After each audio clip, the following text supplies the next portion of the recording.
안녕하세요, 생활리뷰입니다. 집안 분위기 전환을 위해 템바보드를 활용한 셀프 인테리어를 시공해봤습니다.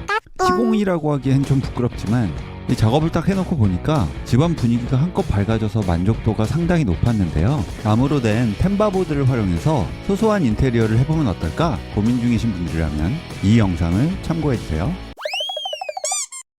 저희 집 효년이의 초등학교 입학 시 거실에 책장을 배치해서 거실을 서재 느낌의 분위기로 바꿔보자는 10년 전의 알찬 계획은 대실패로 마무리되었고, 다시 거실에 TV를 설치하려던 중 중문이 없는 현관문에 템바보드를 설치해보면 어떨까 라는 생각이 들었습니다. 그래서 여러 자료들을 찾아보았고, 쇼핑몰에서 가벽으로 활용할 수 있는 나무 파티션 제품 중 마음에 드는 제품을 찾았습니다. 이 제품을 선택한 이유는요, 나무 패널의 간격과 방향을 조절할 수 있고 MDF가 아닌 튼튼한 고무나무 집성목이라는 점이 마음에 들었습니다. 고무나무 패널만 따로 사서 만들어 볼까? 라는 생각도 들었는데요. 원목 바닥에 스프링을 넣어 가공하는 것이 시간 소요와 실패 요소가 많을 것 같아서 기성 제품의 구매를 결정했습니다. 중문 없는 현관에 안정적이고 분리된 느낌을 주려면 촘촘하게 가벽을 세우는 것이 좋을 것 같았고요. 그래서 패널 10개와 석고보드로 되어 있는 천장을 안정적으로 지지할 수 있는 상단 프레임도 함께 주문했습니다. 더욱더 깔끔한 집안 분위기 전환을 위해서 기존의 가구들을 모두 정리하고요. 집안에 페인트 칠을 진행했습니다. 페인트 칠은 벽은 그나마 되게 쉽게 했는데 이 천장을 칠하는 것이 역시 쉽지 않았습니다. 패널 배송은 약 5일 정도가 걸렸고요. 주문한 10개의 고무나무 패널 상태는 옹이 없이 매끈하게 처리되어 있었고 원목 패널이라서 제법 묵직했습니다. 패널 하단에 철제 소재로 처리된 부분은 스프링의 나사 형식으로 마무리되어 있었고요. 한때 유행했던 행거 아시죠? 행거 설치 방식과 동일한 구조였습니다. 패널 나무 상태, 하단의 철 부품의 마감 상태도 좋았고요. 내구성은 아직 사용한 지 한 달밖에 안 돼서 확인은 안 되지만 특별히 고장날 일은 없어 보입니다. 설치 방법은 굉장히 간단합니다. 천장에 상단 프레임이 설치될 위치를 잡고 피스못을 박아 고정하고요. 원하는 패널 간격을 일정하게 잡아서 하나씩 패널을 세우면 설치는 끝입니다. 신발을 편안하게 신을 수 있도록 앉을 수 있고 수납을 할 수 있는 박스도 나무 원목을 주문해서 조립했고요. 이건 느낌적인 느낌이긴 하지만 설치 전과 설치 후의 차이는 굉장히 크다고 느껴졌고요. 현관 출입구를 분리해주니까 소파에 앉았을 때 조금 더 아늑하고 집안 분위기도 한층 차분해지는 느낌이 들어서 결과는 만족스러웠습니다. 설치 후 결과가 만족스럽다 보니까 이번에는 거실 벽면에도 템바보드를 세워서 포인트를 주고 싶다는 욕심이 좀 들었어요. 그래서 이번에는 만듦새 대비 값비싼 기성품 대신에 고무나무 원목을 구매해서 벽에 붙여보려고 계획을 세웠고 준비물을 구매했습니다.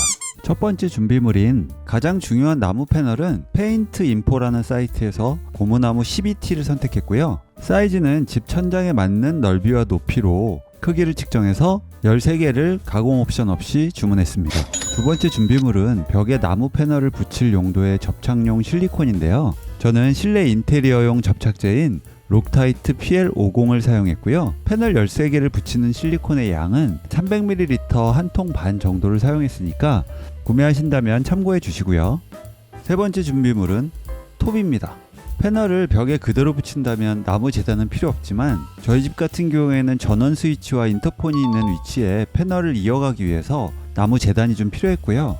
저도 처음엔 가성비 좋은 일반 톱을 구매했는데 인터넷 검색 중에 가성비 좋은 중국산 직소가 3만원도 되지 않는 가격에 판매를 하고 있더라고요. 그래서 저 같은 경우에는 톱 구매를 취소하고 스매시 직소를 구매했습니다.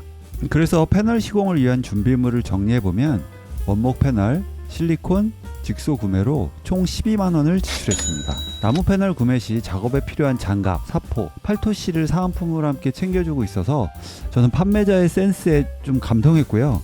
이 부분은 제 영상에서 꼭 언급해드리고 싶었습니다. 나무 패널의 길이가 적당한지 먼저 확인을 했고요. 주문한 사이즈와 패널의 실 오차는 크게 없었고요. 이 나무 패널은 길이에 맞게 절단만 되어 있는 상태라서 고른 표면을 위해서 사포질은 꼭 필요해 보입니다. 자, 이제 벽에 붙여봐야 되겠죠. 록타이트 실리콘으로 적당량을 쏴서 붙였습니다. 처음엔 실리콘 양 조절이 서툴렀는데요. 작업을 할수록 노하우가 생겼고요. 제가 이 실리콘을 쏘면서 느꼈던 부분은 이 실리콘을 여러 군데 많이 쏘는 것보다 적당한 양을 사용해서 벽에 패널을 얹어놓는 느낌으로 살포시 고정하는 것이 가장 잘 붙었고요. 당황했던 부분은 이게 나무도 그렇고 벽도 그렇고 어느 정도 굴곡이 있어요. 그래서 꽉 붙이려는 생각으로 힘으로 눌러서 붙이려고 이렇게 힘을 주면요, 위를 누르면 아래가 떨어지고 아래를 누르면 위가 떨어지는 현상이 좀 있어서 패널에 힘을 주어 누르지 말고 벽에 살포시 얹혀놓는다는 느낌으로 작업을 해주셔야 벽에 잘 붙습니다. 또 한 가지 유의사항은 이 패널이 나무잖아요. 나무기 때문에 배송을 받았을 때 나무의 휘어짐 정도가 각각 다르더라고요. 그래서 특히 많이 휘어진 패널은 무리하게 붙이려고 힘주어서 막 실리콘을 막 떡칠해서 힘으로 붙이려고 하지 마시고요. 물을 뿌려서 휘어진 나무를 핀 다음에 벽에 붙여주셔야 시공이 조금 더 편안합니다. 작업 시 톱이 필요했던 이유는 나무 패널의 사이즈를 재단해서 톱으로 잘라주는 작업이 필요한데 저는 이때 직소의 힘을 느꼈습니다. 이 저렴한 직소라서 큰 기대는 안 했는데 이 3만원도 채 안 되는 직소가 이렇게 큰 만족감을 저에게 주다니. 물론 전동공구로 유명한 보쉬, 마키다 이런 제품들의 퀄리티랑 비교하는 거는 좀 무리고요. 근데 제가 구매한 이 스매시 직소도 이 간단하고 단순한 나무 절단 용도로 사용하기에는 너무나 훌륭했습니다. 만약에 저 같은 똥손이 톱으로 잘랐다면 고생 좀 했겠죠. 거실 중문을 대신할 패널과 거실벽 작업을 완료했는데요. 휘어진 나무를 펴는 시간을 제외하면 총 작업 시간은 3시간에서 4시간 정도면 충분히 작업이 가능할 거라고 저는 보여지고요. 비용과 시간은 좀 들었지만 달라진 집안 분위기에 기분이 굉장히 좋아지고 있습니다. 물론 죽은 공간을 살린 것은 팁이었습니다만 저희 집에 죽었던 거실 공간이 다시 살아남에 따라 이 분위기가 밝아진 점 너무 만족하고 있습니다. 이 중문이 없는 아파트 현관에 변화를 주고 싶으시다면 저는 충분히 작업할 만한 요소가 있다라고 생각이 되고요. 추천드릴 수 있을 것 같습니다. 거실 템바보드 역시 양면 테이프로 부착이 쉬운 제품도 굉장히 많은데 이 MDF에 시트지로 둘둘 말아놓은 이런 얇은 기성품을 사는 것보다는 원목의 종류를 직접 골라서 시공하는 것이 훨씬 만족도가 높을 거라고 생각이 되고요. 참고로 거실 패널 작업하면서 욕심이 생겨가지고 제 방에도 템바보드를 쭉 붙였는데요. 제 방은 흰옥기 원목을 사용했는데 한 달이 지난 지금도 이 진하게 울려 퍼지는 사우나 향에 지금도 방에 들어오면서 기분이 매우 후끈해지고 있습니다. 분위기 전환을 위한 작은 인테리어를 계획 중이신가요? 약간의 비용과 조금만 시간 투자를 하신다면 고급진 나무로 집안 인테리어가 가능하니까 도전해 보시기를 저는 추천드리고요. 저는 다음에 더 좋은 영상으로 찾아뵙도록 하겠습니다. 감사합니다. 생활리뷰였습니다.